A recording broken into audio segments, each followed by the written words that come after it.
3 elections में, लेकिन ऐसा नहीं कि वो वाइप आउट हो गए हैं, जीत गए हैं। नहीं, मनींद्र जी, संन्यास का भी कंसेप्ट बदल गया। मॉडर्न सन्यासी लोग हैं जो संन्यास लेके पहाड़ पे नहीं जाते हैं, बने रहेंगे पार्लियामेंट में ही, लेकिन सन्यासी रहेंगे। नहीं, वो हो गया। तब आप एक बार संन्यास ले लेंगे, आपको संन्यास के टेबल पे बैठा दिया जाएगा, आप सन्यासी है, आपका बाबा आपका चरण करके बस हो गया। उस मूड में, जैसे जो पुराना रूलिंग क्लास जब खत्म होता है, नया एलिट जब आता है, तो पुराने एलिट्स को बैठा देता है सन्यास में, जाके प्रणाम कर लेगा सतीश जी को गाँव में, लेकिन सतीश जी को राजनीति में कोई वैल्यू नहीं देगा। रोज जाके चरण छू लेगा सतीश जी का, लेकिन राजनीति से आप बाहर हैं, आप बाहर हो गए।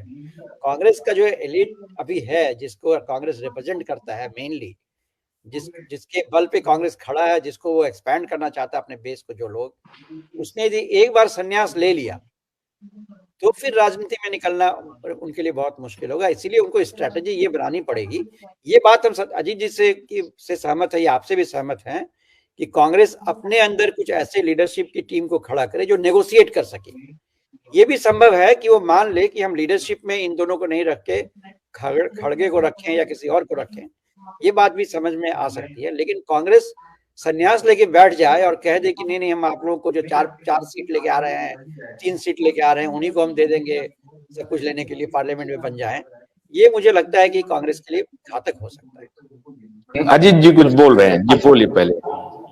आशुतोष जी, इस डिबेट को थोड़ा सा एक नया मोड़ देते हैं तो एक नया आयाम आएगा इसमें।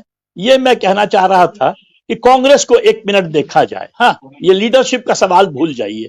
तो कांग्रेस आज 3 स्टेट में पावर में है, कर्नाटक, तेलंगाना और हिमाचल।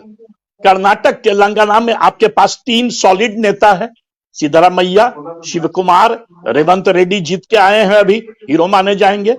उन तीनों को इस कमेटी में लाया जाए।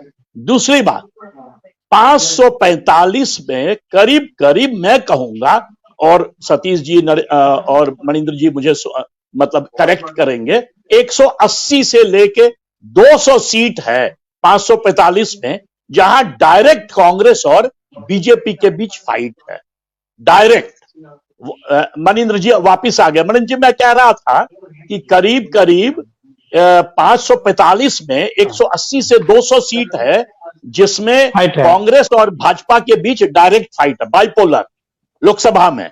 तो कांग्रेस क्या करे कि उन्हीं सीट पर खाली चुपचाप से लड़े, मतलब कंसंट्रेट करे। और मैंने, मनिंदर जी आप आए उसके पहले बोला कि उनके पास अभी 3 धाकड़ लीडर साउथ से है, 4 मैं कहूंगा इनफैक्ट, शिव कुमार, सिद्धरामैया कर्नाटक से, रेवंत रेड्डी और शशि थरूर केरला के, है ना, मेंबर ऑफ पार्लियामेंट है, इंग्लिश एलीट को इन्फ्लुएंस किए रहते हैं, उनका एक अपना ही इंपॉर्टेंस है।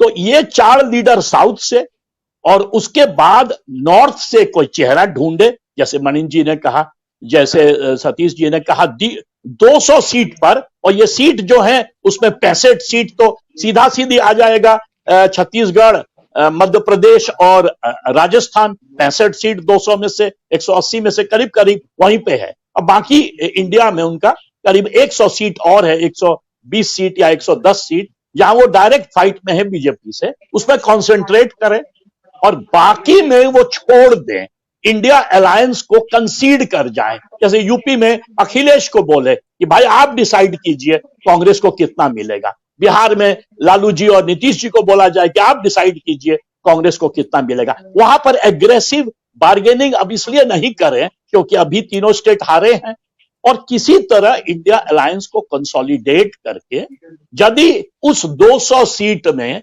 या 180 सीट में मान लीजिए कांग्रेस बीजेपी को अच्छा चैलेंज देती है, जीतेगी तो नहीं, आप भी जानते हैं, हम भी जानते हैं, बट अच्छा चैलेंज दे कुछ सीटों में, और कुछ उसमें से अभी तो बालाकोट नहीं हुआ है, तो हो सकता है कि कम से कम 219 रिपीट नहीं हो, 214 या उससे भी नीचे बीजेपी का नंबर यदि आए, माने ये जो है बड़ा ही चैलेंजिंग स्ट्रैटेजी होगा।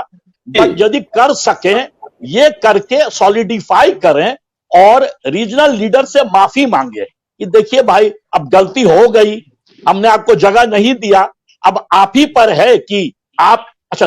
और इसके बाद फाइनली मेरा ये पॉइंट होगा कि देखिए इंडिया अलायंस जो है ना, ये 28 पार्टनर्स के लिए कंपल्शन है, चॉइस नहीं है। इस कंपल्शन में यदि वो इंडिया अलायंस से कुदक के बाहर निकल जाते हैं तो केजरीवाल जी हो सकता है जेल चले जाएं। उनके काफी लीडर्स जेल जा चुके हैं। बाकी जो हम लोग बात कर रहे थे नीतीश जी का, हो सकता है कि उनको लोकसभा में तब 3-4 गो सीट मिले तो वो भी, उनका भी राजनीति एक तरह से खत्म हो जाएगा। ममता के भी बारे में बात हो रही थी कि 14 सीट से हो सकता है ज्यादा बीजेपी ले ले, तो सब अच्छा उनकी भी, ममता का भी एक बहुआ जी जो है वो ट्रबल में है, उनके पहले भी पार्थो चैटर्जी वगैरह जेल में है। तो अभी सारे पार्टीज के लिए बीजेपी से लड़ना एकत्रित कंपल्शन हो गया है, जैसे 1977 में हुआ था।